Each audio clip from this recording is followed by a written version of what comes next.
Hello, hello. It's a nice, beautiful day, but I'm in here, in the room, and I'll be discussing with you David Szalay's Flesh. Now, David Szalay is a Hungarian-British author. I did a video on a previous novel by him called Turbulence. And this novel, Flesh, just as with the previous video I did, won the Booker Prize. It won the most recent Booker Prize, which is a prestigious literary award for English literature, UK literature. And Flesh concerns the story of István, a Hungarian young man. It begins when he's a young man. And it follows his life through its fortunes and its perils. And essentially, it shows how his life is very much shaped by his desires and early critical events in his life that happen in the first chapter. So essentially, in the first chapter, István gets into a relationship, his first sexual relationship, with a much older woman. She essentially takes advantage of him. He doesn't really know the situation as well, but she slowly starts to take advantage of him and groom him. And here early on, we see the tension that follows István throughout his life, which I identify as a tension between desires, physical, carnal desires, and a tension for commitment in experiencing a shared and a unified experience, an experience that's shared between people, which is very much what we believe we find in sexual acts. And for the most part in sex, we do find that. However, there are different conceptions as to what people desire in sex, at least. Is it not just physical? That's a question, perhaps, David Szalay attempts to ponder on as well. And István is searching for this commitment that people have between each other in experiences, in a shared experiences. And it is because István is lonely. He never says it out loud, but we do get the impression that he is a bit lonely. He's quite detached from the world. The prose is very, very laconic in its style, and this is a choice by David Szalay to emphasize the detachment that István feels. Very many readers, myself included sometimes, may find themselves wanting to hit their head against the wall because of how stark the prose is, at least the prose in the dialogue. It is very, very, how are you doing? Okay. Yeah. What did you eat today? Some food. Really? It's very much like that, this stark communicative style in which it seems like nothing much is being said. However, what is being definitely communicated is a sense of detachment, an alienation to the world. István definitely feels this. He is kind of pulled and tugged and blown throughout the world, throughout this novel, by just events that happen that change his life, that he doesn't seem to have as much control over. He gets very fortunate in many cases in life and gets very unfortunate as well. Many of these tugs and pulls throughout the world, much of his wanderings throughout the world, we can say, are also often shaped by his desires.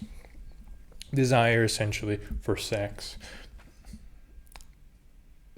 Now, there is an element of Shakespearean, at least Hamlet element, in the middle of this narrative. And it's interesting because I watched an interview with David Szalay where he talked about the books that he read as he was writing this novel that kind of helped influence this novel. And one of them, without a doubt, he mentioned Hamlet. And you can definitely see that element in the middle of the narrative. But rather than the traditional Shakespearean narrative, what we have is essentially a narrative that focuses on Claudius, where what would essentially the uncle, the usurper, be feeling as he is being encroached and essentially threatened. His livelihood is threatened by the young Hamlet. The young Hamlet being Thomas in this narrative. Now, Istvan and Thomas, as with all the characters in this novel, I would say are quite neutral. There really wasn't a character that I really liked in this narrative. I did understand Istvan, I would say that, and you do sympathize with him, but he's very much a neutral character. He is meant to be a portrait of a very, it could be just a typical working class European male, young male. And that's what Szalay is trying to show, just a typical young man. And we're not necessarily meant to root for Istvan. David Szalay does pose us the question as to, should we be rooting for him? And I think he does eventually, we do empathize with him, definitely towards the end of the novel. And I do think that Szalay would say we should demonstrate sympathy for Istvan and his life. And perhaps he doesn't get it enough in this life. The element of loneliness, this male loneliness epidemic that people talk about, they definitely point to this book as one that highlights it. Not that this was not an issue that was happening, that didn't happen before this novel. It was definitely spoken about a lot before. But this is a novel that definitely sort of presents it to us in a certain way.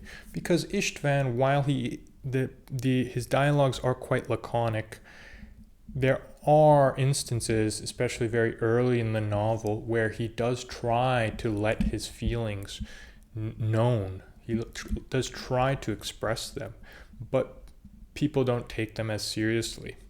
It's very much the, buckle up kind of narrative. A bit of, I guess you could say, this toxic masculine narrative, or whatever it might be, that people sort of respond to him with. Now, other than Shakespeare, this Shakespearean element where essentially it seems like where Claudius is now the protagonist, there's also an element of Charles Dickens's Great Expectations. And I definitely thought about that novel as I was reading this. And it's not just Charles Dickens in the sense that class is shown to be quite an important aspect of the world of flesh, in that rich people can just get things done. Knowing rich and powerful people can absolutely change your life enormously. But it's also the story arc of Great Expectations, which itself, I believe, does have some Shakespearean elements in it, in that there is a rags to riches back to rags story arc that we witness in flesh. And it makes us question whether changing social classes, rising up the social ladder, whether that is sustainable for us, whether that's psychically, mentally, psychologically, whether that is something that we really should have. I think everyone does want to be richer and have more money, But at the same time, it seems like our old lives, which are tied to our identities, they do go to the wayside because of that, because of this shift in social stature. Now, I'm not sure exactly if Great Expectations emphasizes that exactly. It's been a while since I've read that novel. I have to reread it. But that story arc of Great Expectations, as I mentioned, rags to riches to rags, is definitely one that we see here. And yeah, there is a extreme sense of detachment, of male detachment. Also, I would say female, just detachment in general that permeates through flesh. But there is the sense that men struggle much more to communicate their desires and their feelings in the world. And this has negative consequences because people can just be pushed around by whatever forces there are in the world. Now, that was David Szalay's On Flesh. Let me know what you thought about it. Take care.